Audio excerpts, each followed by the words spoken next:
वरदे हरी विठ्ठल श्री ज्ञानदेव तुकाराम पंढरीनाथ भगवान की जय।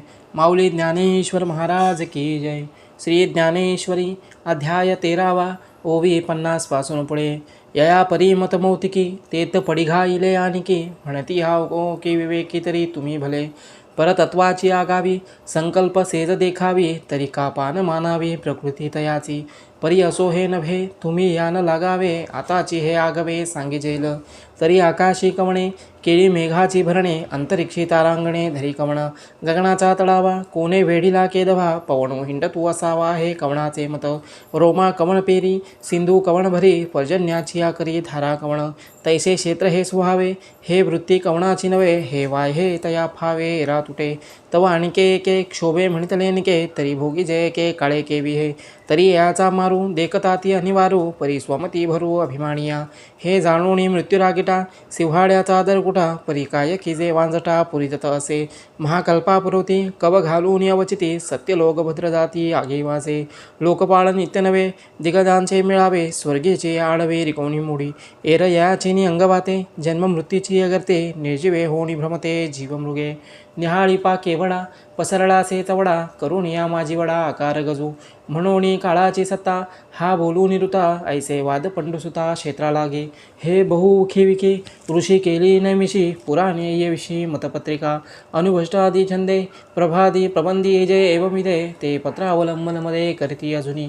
वेदीचे बृहसामसूत्र जे देखणे पण पवित्र परी तयाई हे क्षेत्र नेणवेची।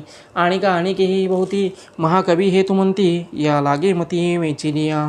परी ऐसे हे एवढे की अमुके याची पुढे हे कोणाही वर पडे होयची ना। आता यावरी तैसे क्षेत्र हे असे तुझ सांगो तैसे साध्यंतुगा। महाभूतान्यहंकारी बुद्धिरव्यक्तमेव च इंद्रियाणि दशकेंच पंचचेंद्रियगोचराः। इच्छाद्वेषसुखं दुःखं संगातश्चेतना धृती एतक्षेत्रसमासेन सविकारमुदाहृतम्। तरी पंचमहाभूतको तरी महापंचभूत पंचको आणि अहंकारो एको बुद्धी अव्यक्तो दशको इंद्रियांचा मन आणि काही एको विषयांचा दशको सुख दुःख द्वेषो संघात इच्छा आणि चेतनाकृती एवं क्षेत्रव्यक्ती सांगितली तुझ प्रती आगवीची। आता महाभूते कवणे कवण विषय कैसे करणे हे वेगळ आले पण एक एक सांगो। तरी पृथ्वी आप तेज वायू वेम ये तुझ सांगितली भुज महाभूते पाचे।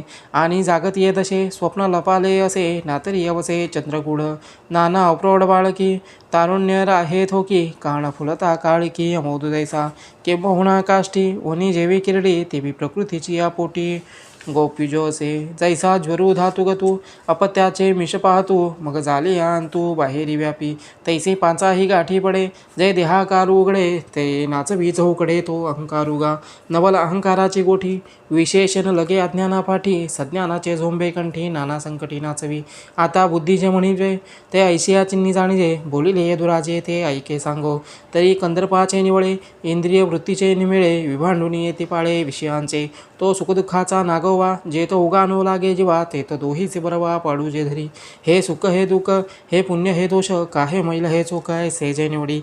जे अधमोत्तम तू सुजे जे साने थोर बुजे जिया दिठी पारखिये विशो जीवे।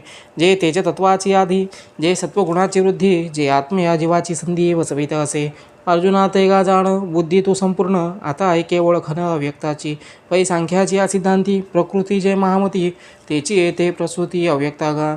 आणि सांख्य योगमते प्रकृती परिसविली तुते ऐसी दोन्ही परी जे थे विवंचिली। तेत धुजी जे जीवदशा ते नावविरेशा येते अव्यक्त ऐसा पर्यावोहा। तरी पहाळ या रजनी तारा लोपती गगणी का हरपे अस्तमानी भूतक्रिया। नातरी देहो गेली या पाठी देहादिक किरटी उपादिलपे पोटी कृतकर्माच्या। का बीज मुद्रयांतू थोके तरू समस्तू का वस्त्र पणतंतू दशेरा आहे। तैसे सांडून या स्थूलधर्म महाभूते भूतग्राम लया जाती सूक्ष्म होऊन जेथे। अर्जुना तया नावे अव्यक्त हे जाणावे आता ऐके आघवे इंद्रिय भेद। तरी श्रवण नयन त्वचा घ्राण रसन ये जाणे ज्ञान करणे पाचे। ये तत्व मेळापंकी सुख दुःखांची उखी विखी बुद्धी करिते मुखी पाचेही। मग वाचा आणि कर चरण आणि अधोद्वार पायू हे प्रकार पांच आणिक। पुंडलिकावरदे हरी विठ्ठल श्री ज्ञानदेव तुकाराम पंढरीनाथ भगवान की जय। माऊली ज्ञानेश्वर महाराज की जय। विठ्ठल विठ्ठल विठ्ठल विठ्ठल विठ्ठल हरि ओम तत्सत।